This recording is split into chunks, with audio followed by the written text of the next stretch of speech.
tenemos 2 tiras de cartulina que el ancho va a ser nuestro ancho del molde de bizcocho, o sea que si lo queremos más gordito, pues lo ponemos más gordito. Grapamos justo al final y un poco más arriba, como 4 centímetros más arriba. Esta va a ser la parte del corazón que entra hacia adentro. ¿Veis? Ya solo nos queda grapar otra vez en la esquina de abajo.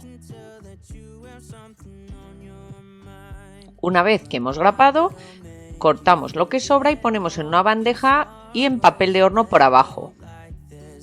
Ahora vamos poniendo nuestro plástico.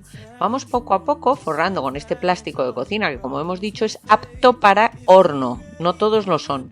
Y vamos ajustando a nuestro corazón, a nuestro molde.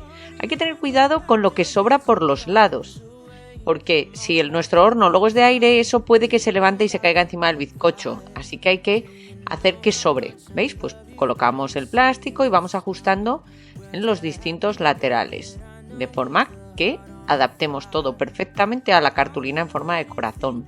Bueno, pues no tenemos ya más que...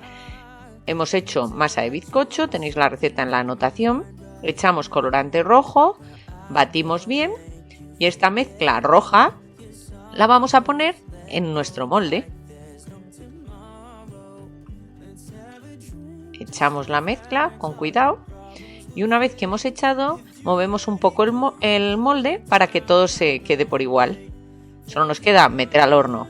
Una vez que la sacamos del horno, lo ponemos en una rejilla y cuando está frío, para desmoldar, comprobamos que no está pegado a los laterales, normalmente no tiene por qué, y nosotros para desmoldar, fijaros, en vez de romper el papel, etcétera, lo que hacemos es poner una bandeja de plástico y dar la vuelta con la rejilla.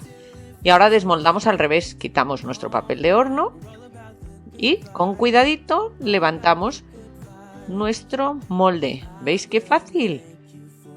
Lo levantamos, eso ya no nos sirve, esta sería la parte de abajo de nuestro bizcocho. Y bien, así es como queda, muy chulo y facilísimo.